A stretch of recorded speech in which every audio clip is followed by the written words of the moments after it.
మనకు ఆదాయం కూడా ఎంత ఉంటుంది చెప్పండి? ఒక 5 cents ఉంటుందా? అంతే కదా. ఇది ఒక ఎక్స్పెరిమెంట్ అన్నమాట. డిఆర్పిఎం మోడల్ అంటే డ్రాట్ ప్రూఫింగ్ మోడల్.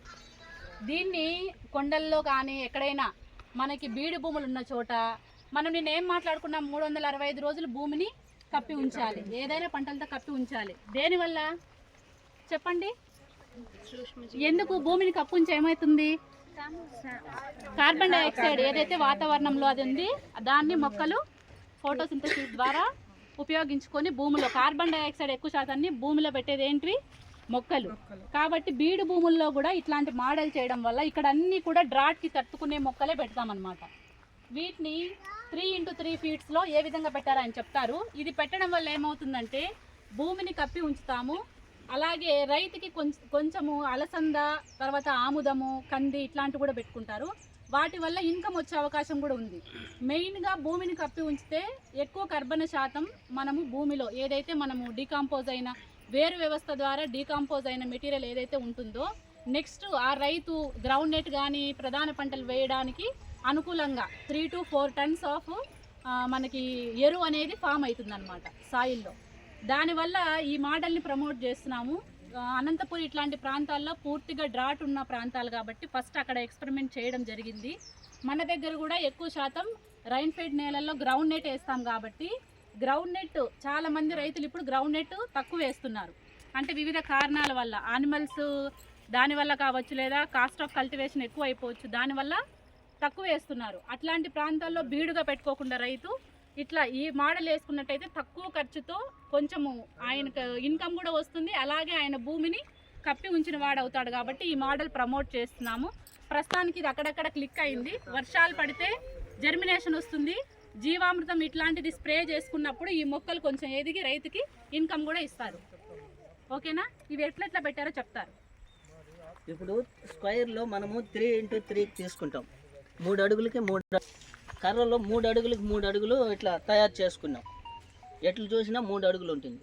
దీన్ని పెట్టుకొని మార్కింగ్ ఇచ్చుకుంటా వచ్చినాం. ఫస్ట్ ఒక గడపార తీసుకొని అక్కడక్కడ మనము ఎక్కడైతే ఈ మూలల్లో ఉందో ఆ మూలలో మార్కింగ్ ఇచ్చుకున్నాము.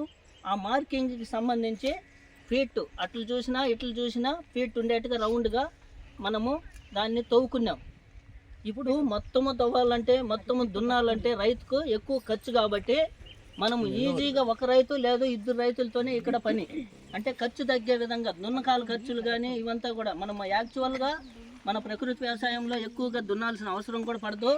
అదేవిధంగా మనము వీడింగ్ ఖర్చు కూడా తగ్గే విధంగా రైతుకి ఇది అనుకూలంగా మనం ఎంపిక చేసుకున్నాము.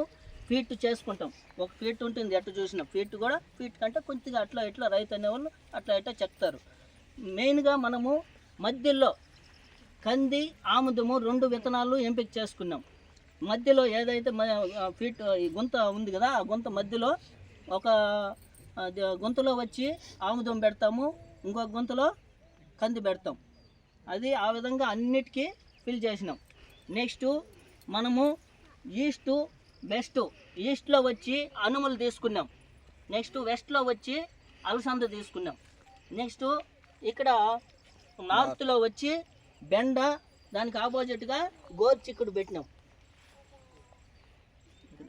ఎందుకు దీనికి డైరెక్షన్ క్రాప్ అనే భూమిని నెక్స్ట్ మనకు వాతావరణంలో ఉండేటటువంటి అన్నిటినీ మనము సమపాలనలో మనము అన్నిటినీ సక్రమంగా వినియోగించుకోవాలనేది మన ప్రకృతి వ్యవసాయంలో ఒక భాగం అన్నమాట.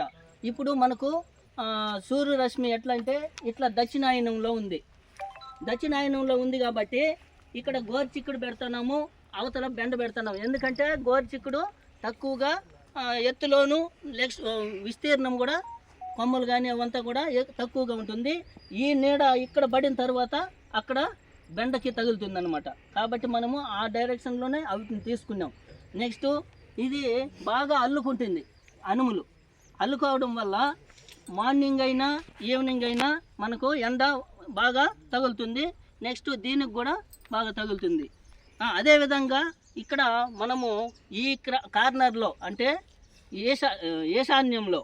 ఈశాన్య భాగంలో మొక్కజొన్న తీసుకున్నాం. దానికి ఆపోజిట్గా ఇది నైరుతిలో సద్దలు తీసుకున్నాం. నెక్స్ట్ కార్నర్లో ఆముదు ముందు ఓకే, ఈ కార్నర్లో పెట్టినా పర్లేదు వర్షానికి కొంచెం డెత్ అయినాయి. ఇది గోంగూర పెట్టినాం. ఇది ఎత్తుగా వస్తుంది, పెసలు తక్కువగా ఎత్తు వస్తుంది కాబట్టి మనకు ఇక్కడ పెసలు పెట్టినాం. ఆగ్నేయంలో, ఇది వాయువ్యంలో గోంగూర పెట్టినాం. ఈ విధంగా మనము సూర్యరశ్మిని కరెక్ట్గా అంటే సక్రమంగా వినియోగించుకోవాలనే ఉద్దేశంతో తక్కువ మొక్కలు ఎక్కడ పెట్టాలా, ఎక్కువగా విస్తీర్ణం ఎక్కువగా ఆక్రమించేటటువంటి ఎక్కడ పెట్టాలనే ఉద్దేశంతో ఈ మోడల్ మనము ఈ విధంగా ఎంపిక చేసినాము. గతంలో కూడా ఈ మనమ్మ అనే రైతు ఇక్కడ వేయడం జరిగింది ఈ డ్రౌట్ క్రాపింగ్. ఆ మాటల్లో కూడా మనం ఎంత ఆదాయం వచ్చిందేమనేది కూడా తెలుసుకుంటాం. మీరు చెప్పండి అక్క. మీ పేరు పరిచయం చేసుకోండి మిమ్మల్ని. అందరికీ నమస్కారము. నా పేరు మనమ్మ, మా చర్వటంపల్లి. పోయినసారి వేసినప్పుడు అలసందులో ఒక 5 కిలోలు అయినాయి, అనుములో ఒక 3 కిలోలు అయినాయి, కందిలో ఒక 5 కిలోలు అయినాయి. మిగతా ముల్లంగి, ఇది బెండకాయలు, చిక్కుడుకాయలు అవి ఏదో వర్షానికి తగ్గట్టుగా అవి పండినాయి.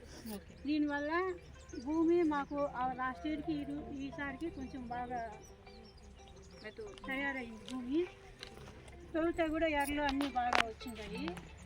ఆ లాస్ట్ ఇయర్ మళ్ళీ ఈసారి ఇంకా బాగుంది. 1 మంత్ అయింది చేసి, వర్షం వల్ల కొన్ని అక్కడక్కడ చనిపోయినాయి. ఈసారి ఇంకా బాగా ఆదాయం వస్తుంది అనేసి అనుకుంటాను. ఆదాయం వస్తుంది కూడా మాకు, లాస్ట్ ఇయర్కి ఇప్పటికి ఇంకా ఎక్కువ ఆదాయం వస్తుందని మా నమ్మకం. మీకు ఏమైనా డౌట్స్ ఉంటే అడగండి. వచ్చేవాళ్ళము ఆ కంపల్లోనే లాస్ట్ ఇయర్ వేసింది, అవన్నీ కూడా క్లీన్ చేయలేదు. అట్లే ఏడాది ఖాళీ ఉందో అక్కడ వేసినాం. అక్కడ వేసిన దానివల్ల ఏమైందంటే నేల బాగా సారవంతంగా అయింది. ఈసారి కంపులు అన్నీ తీసేసి బాగా ఉంది కదా, అట్లానేసి ఈసారి బాగా వేసామన్నమాట. ఈసారి లాస్ట్ ఇయర్ కంటే ఈసారి ఎక్కువ ఆదాయం వస్తుంది. చెట్లు కూడా బాగుండాయి. ఆ పొయ్యి వచ్చి కంది పోయి ఉండేది అక్కడక్కడ. కోచిక్కుడు వర్షం ఎక్కువ వల్ల ఇదంతా కుంట నిండిపోయి ఇక్కడంతా నీళ్ళు వచ్చేసిన దానివల్ల అవి పోయేసినాయి. ఈసారి ఇంకా ఆదాయం వస్తుంది. ఆ దిగుబడి కూడా మీకు చేసి చూపిస్తాం కూడా. మీకు ఏదైనా అనుమానాలు ఉంటే అడగండి.